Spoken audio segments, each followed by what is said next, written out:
waaw tey taxaw seetlu bi la rek mooy Mimi Touré tata Mimi waaw li waa ji wax rek olof nee na ku bëgg a jiñ sa xaar ku bëgg a rey sa xaj da nga koy jiñ ràmm noonu lay demee parce que comme que Mimi moom instant yi mi ngi attaqué Macky Sall àndutut ak Macky Sall faaw ñu xool luñ ko jéem a taxal luñ ko jéem a tumaal pour jéem a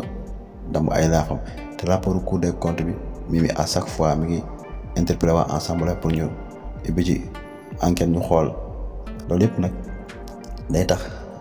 nguur gi gën a bàyyi xel Mimi te gën a xool nuñ koy faagaagale ba gën a xool ni ñuy tëjee gémmiñam comme ñeneen ñi mais tamit à chaque fois rek loo xam ni du lu dëgg rek Sénégalais dañ taxaw dénoncé ko mais tamit bu fekkee loo xam ne Mimi desee tax wala dara les temps que nag ñu leeral ko quoi parce que tamit loolu lépp alalu askan bi la te alalu askan bi fu mu dugg buñ demee ba am ay lënt-lënt war na mën a leer waaw beneen bi topp maire Dakar moom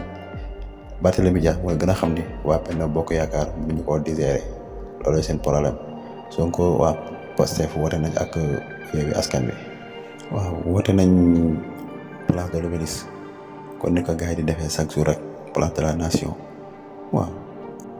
xeex troisième mandat bi moom kooku ñëpp la war képp koo xam ne intérêt Sénégal moo la soxal rek kooku moom war nga mën a taxaw pour xeex troisième mandat bi war nga taxaw tamit fexe ni rapport Cour des comptes yi na leer kooku moom ku koy woote Sénégalais yi nga koy wooteel na bañ a rax politique bañ a rax ay affaire kumba am ndey kon ni ko waxee kumba amul ndey ñu bàyyi nag nit ñi buñ ñëwee si yenn yi ñu leen di yuuxoo wala ñu di sànni xeer tamit nit ñi dañuy wane seen position ndax Sénégalais yi xam fuñ féetee ba buñ jëlee kàddu ñu mën a xam lu ñuy def ak ñoom yaa ngeen jëf